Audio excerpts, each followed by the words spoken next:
So hello guys welcome to my new vlog. म चाहिँ आज बिहान 6 बजे उठिसकेको थिएँ, मुखसुख धोएँ, ब्रसर गरेर बाहिर निस्किसकेँ। बाहिर त पुरै उज्यालो भइसकेको रहेछ।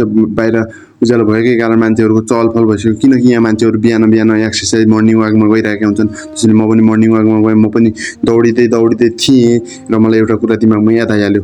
त्यो कुरा हो जुत्ता मैले मेरो दाइको लगाएको थिएँ। दाइले चाहिँ मलाई दिएको थियो मलाई दौडिन्छ भनेर। त्यहाँबाट म दौडिँदै थिएँ। बाटोमा गाडीहरू आइरहेको थिए, मान्छेहरू पनि थिए, तर म जहाँ मान्छे थिएनन् त्यहाँ चाहिँ भिडियो बनाइरहेको थिएँ, किनकि मलाई लाज लाग्छ नि त। हो त्यो भएको कारण म थिएँ।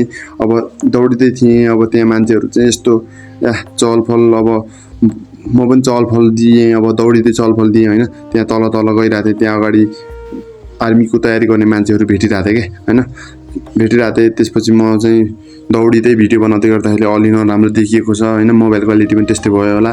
अनि त्यसपछि चाहिँ दौड्दै थिएँ।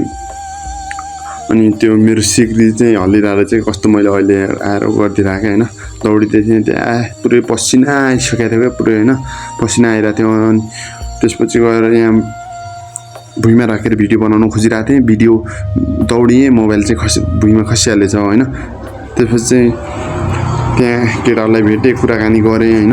मलाई धेरै मान्छे भयो भने चाहिँ भिडियो बनाउन लाज लाग्छ नि त, त्यो भएर चाहिँ केटाहरू भएको बेला भिडियो बनाउन। त्यसपछि माथि आएको थिएँ। माथि आएर त्यो एक्सर्साइज गर्ने ठाउँमा मैले एक पोलबाट अर्को पोलमा हाल्न खोजेको, मेरो त पुरै हातको छाला नै गइदियो भने, हातको छाला गयो। अनि तर दुखिरहेको थियो। अनि यता आएर म औषधि किनेँ है।